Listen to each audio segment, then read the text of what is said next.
나를 죽이지 못하는 것은 나를 더 강하게 만든다. 프리드리히 니체의 유명한 말이죠. 이번 스프라우츠 스페셜에서는 스티브 닉스 교수님과 함께 이 세상을 양과 늑대로 나누는 니체의 관점, 그리고 선과 악을 구별하는 우리의 도덕이 순수한 생물학적 메커니즘으로 탄생하는 방식을 알아볼게요.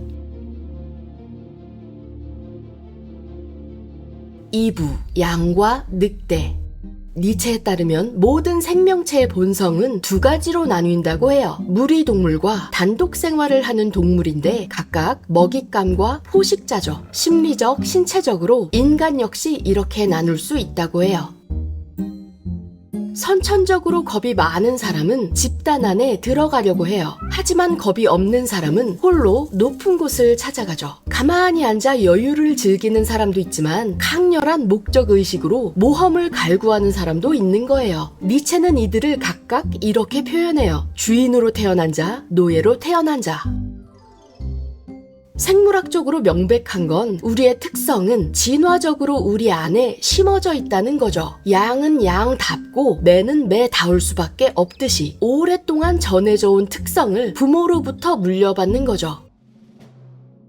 주인으로 태어난 자는 강함, 창의성, 독립심을 기반으로 살아요. 힘, 용기, 위험을 감수하는 것, 심지어 무모함을 높이 사죠. 어떤 일이 있어도 자신만의 길을 추구하고 사회적 압박, 획일성에 저항하는 건 이들에게 당연해요.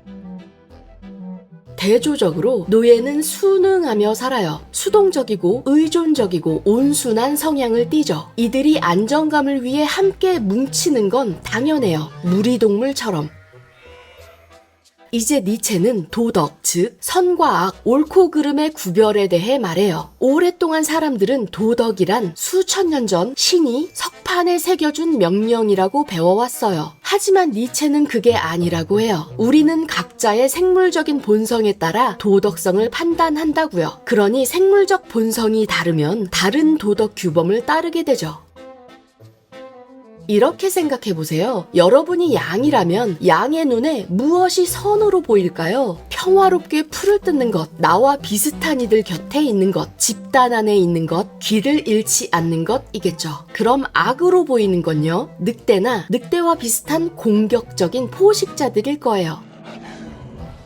그런데 여러분이 늑대라면요, 힘, 잔인함, 양에 대한 경멸은 여러분에게 당연한 거고 또 그게 선이라고 느껴질 거예요. 양과 늑대가 도덕적으로 동의할 수 있는 건 아무것도 없어요. 각자의 본성, 욕구, 목표가 다 다르니까요. 선이라고 느껴지는 게 다른 것처럼. 물론 양이 늑대를 양처럼 만들 수 있다면 양이야 좋겠죠. 하지만 자존감이 넘치는 늑대가 그럴 리도 없을 거고요.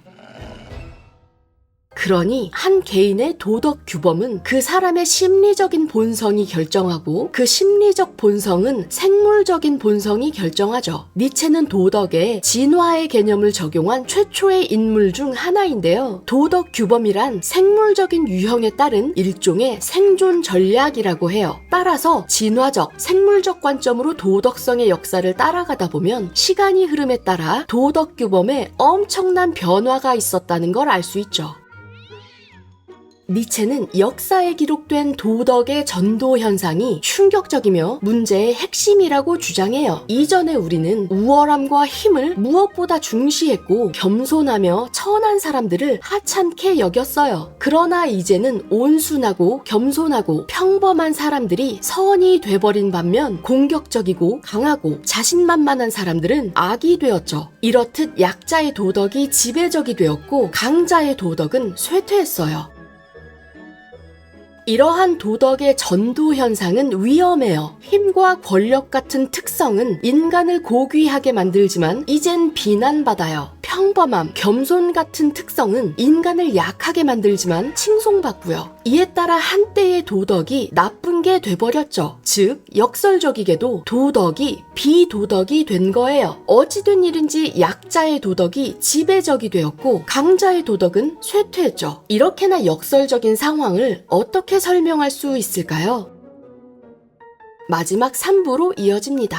니체의 관점에 대해 어떤 생각이 드세요? 인간은 양과 늑대의 스펙트럼으로 태어날까요? 여러분도 도덕의 전도 현상에 대한 니체의 걱정에 공감하시나요? 아래 설명란에서 스티브 닉스 교수님의 전체 설명본도 찾아보실 수 있습니다. 이 영상이 유용하셨고 저희를 지원하신다면 구독 혹은 패트리온으로 도움을 주세요.